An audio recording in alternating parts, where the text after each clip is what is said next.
ڤایرۆسا کۆرۆنا دبەڵابوون و ژیانەشدەستدانا مرۆڤان دا لە جیهانێ و دەڤەرامە بەردەوامە. ڤایرۆسا کۆرۆنا تانها زێدەتر ژێ 146 وڵاتی بەلابوویە. زێدەتر ژێ 192,309 کەس بە ڤایرۆسا کۆرۆنا کەتنە. 7,840 کەسی لە دەردۆرا جیهانێ ژیانە خۆش دەستدانە.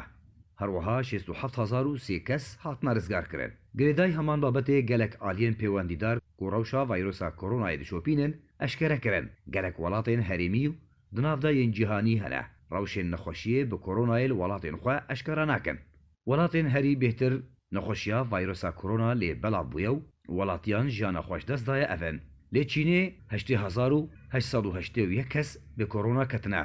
3,226 kes jiyana xweş dest dane. 61,644 kesî jî ji koronayê rizgar bûne. Li İtalyayê 31,506 kes pêketine. 2,503 kes jiyana xweş dest dane. 1,045 kes rizgar bûne. Li Îranê 16,169 kes bi koronayê ketine. 988 kes jiyana xweş dest dane û 10,959 kes ji korona rizgar bûne. Lê ev amar wekû hikûmeta Îranê ragihandiye. Li Spanyayê 11,178 kes bi korona ketine. 491 kes jiyana xweş dest dane. 183 jî rizgar bûne. Li Kuryaya Başûr 8,320 kes bi korona ketine. 81 kesî jiyana xweş dest daye. Li Almanyayê 8,084 kes bi koronayê ketine. 20 kesî jiyana xweş dest daye. Li Fransayê 6,633 kes bi korona ketine.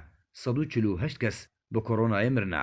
Li Amerîkayê 4,752 kes bi korona ketine.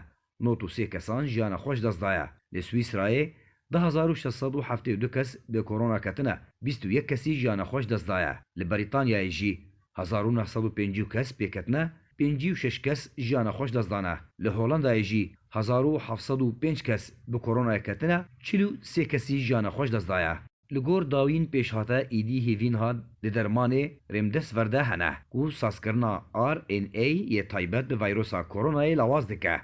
Derencam lê welatê Çînê erînî dane diyar kirin. Zanistê gerî koda biyolojiyaya beşbeşiya vayrosê ji hev veke û nas bike. Êdî encamdana çareseriyê ji vayrosa koronayê re tê kirin. Wekû pispor dibêjin, vayrosa korona ji qunaxa bênasnameyê derketiye.